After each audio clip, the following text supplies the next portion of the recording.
the show that gets you India's best property deals, and this week real estate turns 100. So we have a special treat lined up for you.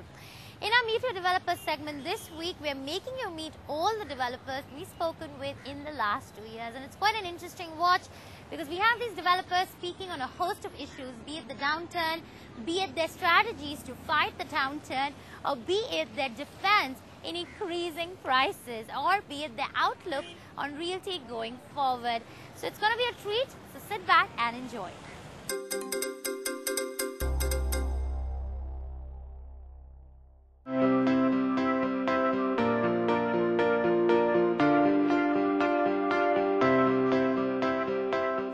I've not done a single thing wrong in 21 years. Time is not a limit. Imagination is the limit. Focusing only towards the real estate business at this point of time. We're not hoping on any SOPs to come our way from the government. These are the voices of your developers. Yes, certainly. Developers that you trust your lifetime savings with.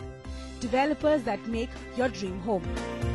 So we decided to meet your developers and get their side of the story. Our first question was an obvious one about the slowdown and what did it mean for the realty players.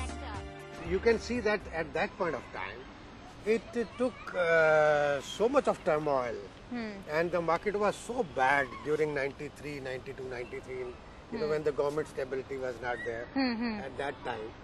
It was almost impossible for developers to sustain at that point of time. So when Naveen Raheja said he had seen worse times than the economic slowdown, Sanjay Chandra, MD of Unitech, had something to confess.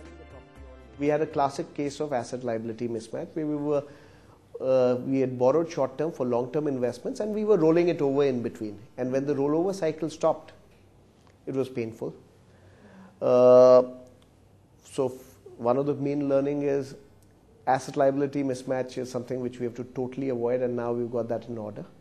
So we don't have, our maturities are based on the cash flows which we have. Also, our asset base level has to be very strong, which it was then, but the asset is really not liquid when you really need it to be liquid. The slowdown made many developers rethink about their portfolio. Where luxury segment was ruling the real estate market before the slowdown, affordable homes became the saving grace for realty in tough times. If I were to answer on India, I think the demand situation is very clear.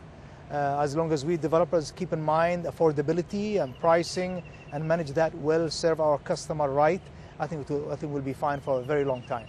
The response that we've got for our first project, which we launched in Chennai, was overwhelming, was excellent. We're starting construction soon. We should be launching our other project in Bangalore very soon, and we're looking at other cities as well in India. Interestingly, where most of the developers were refraining from launches, some of them were on a launching spree. Abhishek Lodha of the Glodha Group was one such man who claimed to move ahead of times.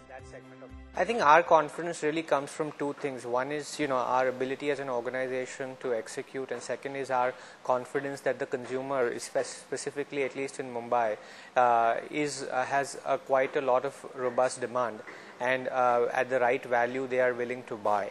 And so hence even throughout the the dreadful downturn, as analysts call it, between September to 2008 and probably lasting up to April, May of this year, we went ahead and did what was our project plan, probably even more aggressive. And the fact that other companies were backing off actually allowed us as an organization to gain a greater share of the consumer's mind, and then hence a greater share of the market. The peers in North India were not too happy though. I fully agree. Some of the developers, they are little aggressive to increase price. As industry association, we are requesting to our developer, you need to look at your own cash flow, on demand, and accordingly you play or to address your price increment.